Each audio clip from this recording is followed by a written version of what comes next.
Hi everyone. Here today we're discussing, legal journeys and the impact of certain judgments with Miss Pallavi Pratap. She's already a very, very well-known figure, but if I had to give a brief introduction, I'd say she's an advocate on record in the Supreme Court. She's the managing partner of Pratap and Company. To her many accolades is also being one of the 40 under 40 lawyers of Business World magazine. She's been practicing for over a decade in the Supreme Court, various high courts, other tribunals and forums, and also a lot of ADR related work. And prior to being a lawyer, interestingly, Ms. Pratap was an investment banker and also holds an MBA in finance. And a cherry on the top is she's done all of this being a first generation lawyer. So without further ado, I think I'm going to start shooting my questions and ask her, what made you pursue a career in law and how has your journey been so far? All right, so the law was most definitely the last thing that I actually had on my mind. It was not something that I saw or thought of it as a career option.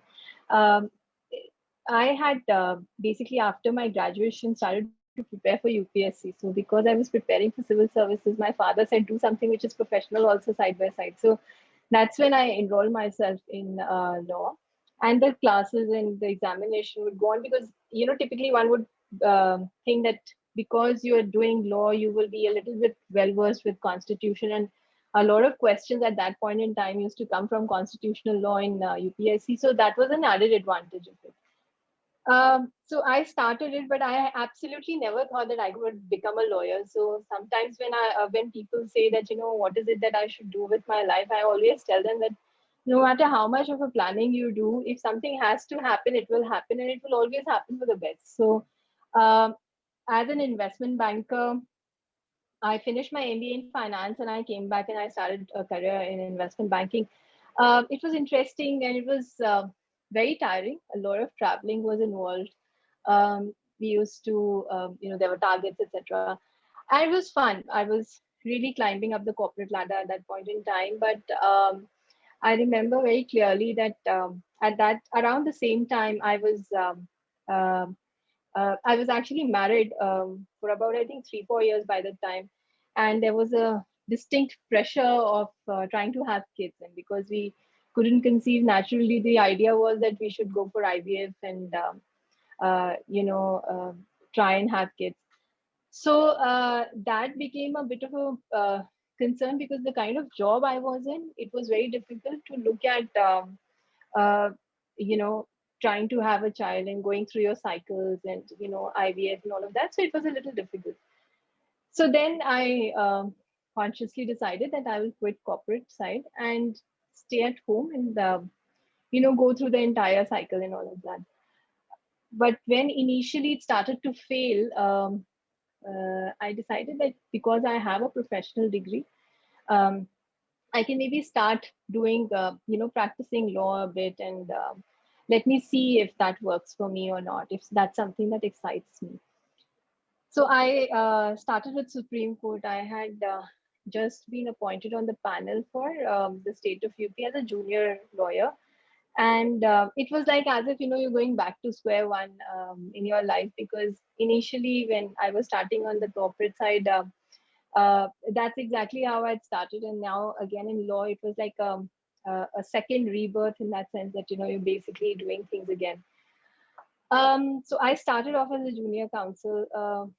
And initially I had, I think, one of the most terrible years where I felt that every day I felt like quitting, that, this is not something that I want to do. Because when you are in the corporate side, you're used to a certain kind of life. You will have people around you who look very differently, who behave very differently, and things like that. But in litigation, you basically come across all kinds of people. And hardcore litigation, be it in the lower court or high court or Supreme Court, you'll come across all kinds of clients, all kinds of people. So it was really, really tricky. I think I was always um in the initial years, I was extremely, I used to cry a lot. Maybe it was to do with the hormones, or maybe it was just the fact that, I was not used to that kind of a life. And then slowly I realized that this is something that actually excites me a lot, because there was a lot of reading which was involved, and um, there were these drafting skills which were required. And when you were doing your arguments initially, as a junior counsel, you did not really get too many appearances before the Supreme Court. Primarily, you were there to take a passover or an adjournment, and that's about it. It was not like, hardcore litigation that you're basically arguing a matter and all that. So, but then, it's like, I keep telling it to a lot of my colleagues, that it's like when you've tasted the blood in litigation, then you don't feel like doing anything else in the world. And I think that is exactly what happened with me. God has been extremely kind, but it really it gave me a different sort of confidence. um, I could actually understand a lot of things from a very different perspective, which, as a common person, you don't really know. You don't even acknowledge those rights, or you don't even understand those rights, which are so fundamental, which are there with us, but we tend to, sort of ignore it, or uh, our personalities are in such a manner that you don't understand the value of those rights which are given to you.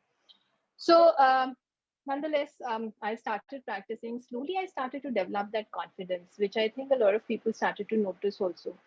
Um, at around the same time, there were some problems that we were facing, my husband and my ex-husband and I.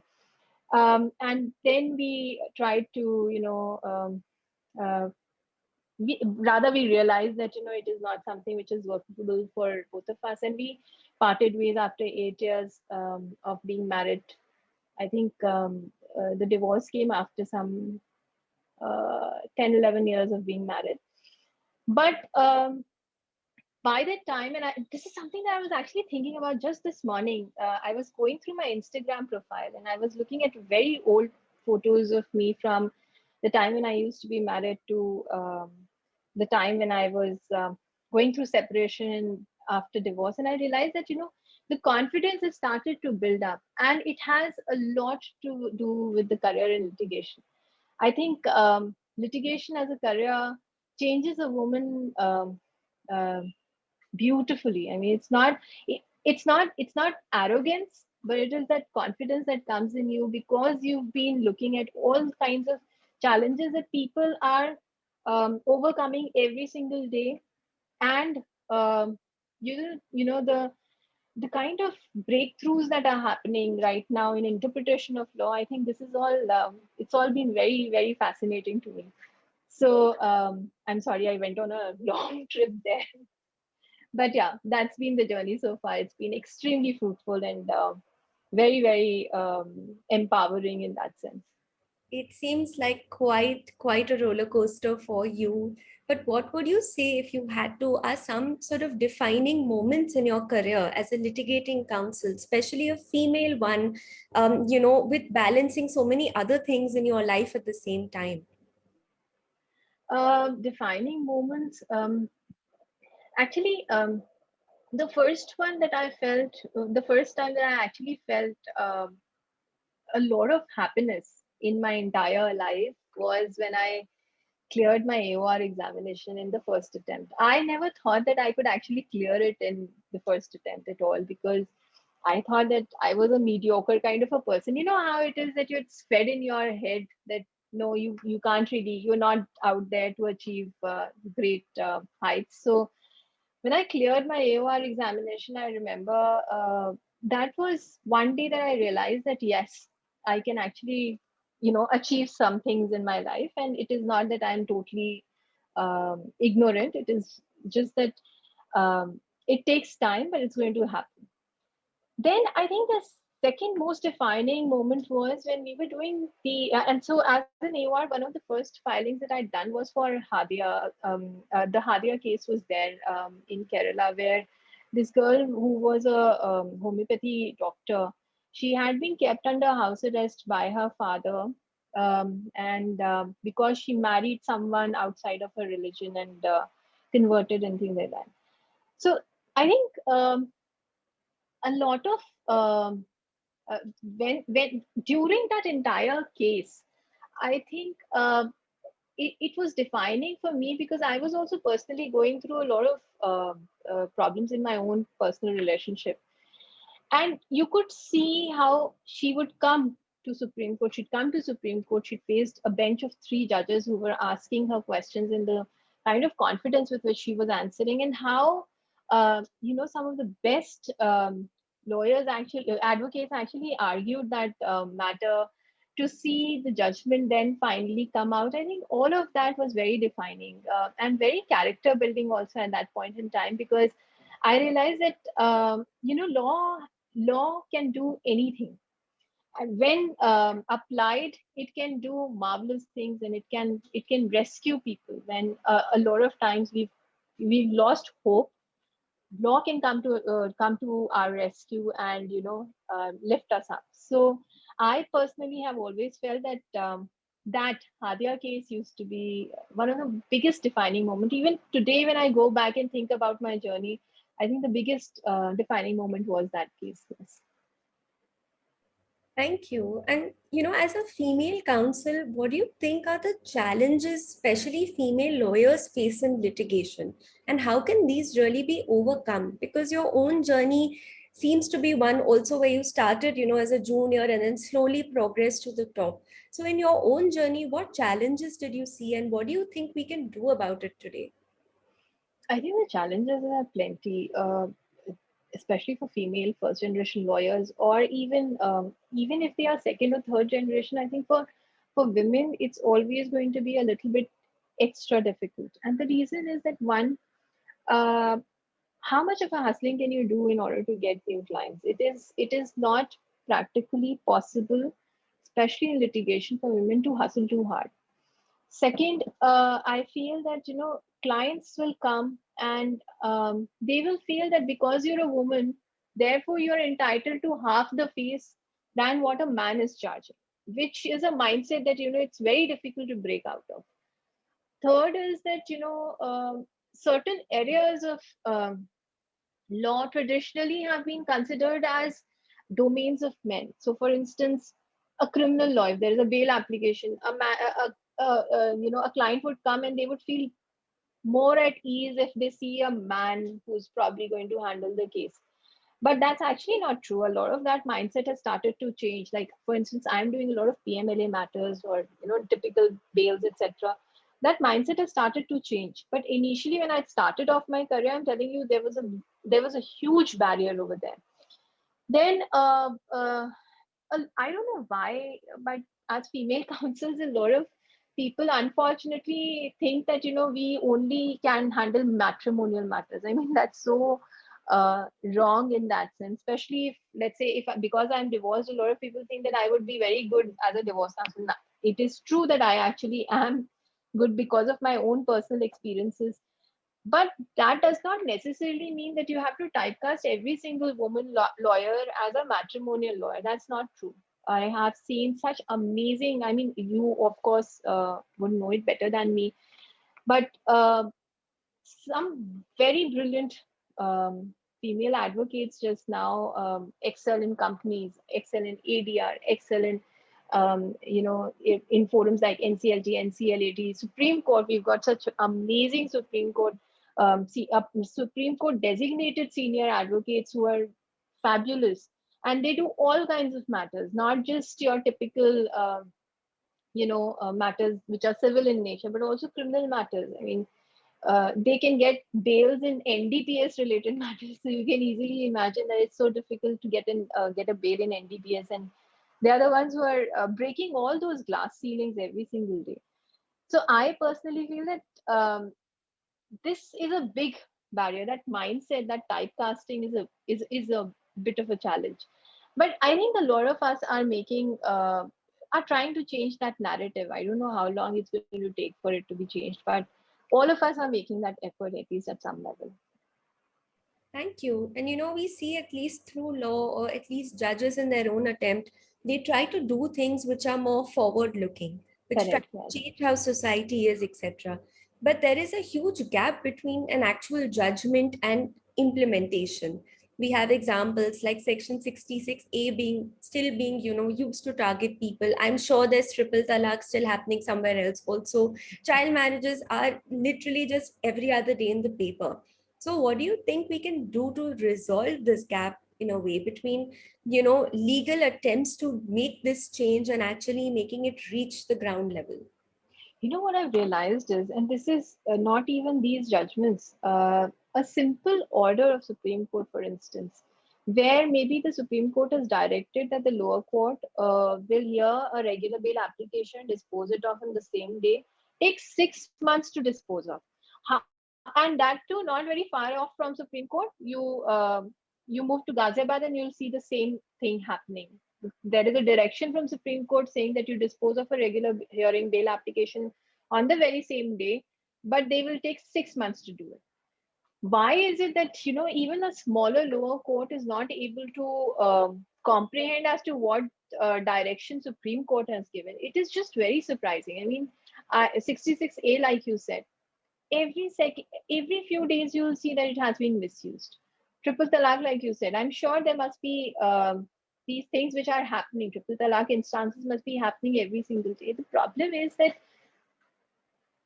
that sometimes I feel the officers, the law officers themselves do not take judiciary very seriously, and that is the most unfortunate thing. How is it that when there is an order of Supreme Court and a PP is probably standing before a CJM, in light of Supreme Court, he's not able to inform the judge? And how is it that a person who's a judge is not able to understand the interpretation of a simple two-line order of Supreme Court? I mean, the strengthening will only come when there is an intention by the judges or the law officers to ensure that the implementation is taking place. Otherwise, they treat it as a piece of paper only. They are not scared of the courts these days, and it is highly unfortunate, which is an instance that I've been seeing so many times. Smaller cases also. I mean, maybe it's a small civil case. We will see some order or direction has been passed, but in the lower court, they will pass an order which is completely opposite. Then one has to come in contempt over here to get that execution done. Unfortunately, a lot of mockery is happening because there is no intent from the judicial officers to do what they are required to do. And it is, for us to sit in Delhi or in metropolitan areas and see that things are going better, the lower level, if we go, I don't see that any kind of justice is being done. They're dismissing bail applications in a routine manner. They don't go into listening to the arguments which are given. It's very unfortunate, but I personally feel that till such time that the intention comes from the law officers and judicial officers themselves, we are not going to see any change. Do you think it would, I mean, in that light, do you think it would sort of help the system if there are more female judicial officers and judges, just given that women generally, as we discussed, they balance so many different things, they go through and they try to overcome so many challenges, and they're probably more empathetic and solution oriented, especially to other marginalized communities and populations, to make that step to get something implemented. For example, when Justice Geeta Mittal was here in Delhi and she started the Vulnerable Victims Program, that really changed the way things took place. I just wanted to ask, do you think it would make a difference if there are more female officers who would probably be able to step in the shoes of these communities and ensure better implementation? Or you think it's Absolutely, agnostic? absolutely. I feel that will see. This is very unfortunate, but the male and female ratio is extremely skewed. We look at the bench size in just now in Supreme Court also, or if we look at on the bench in across the different high courts, it's completely skewed. How many women senior advocates do we know? We can actually count them on our fingertips just now. That narrative is not changing, unfortunately, and that requires a lot of women participation for that change to happen.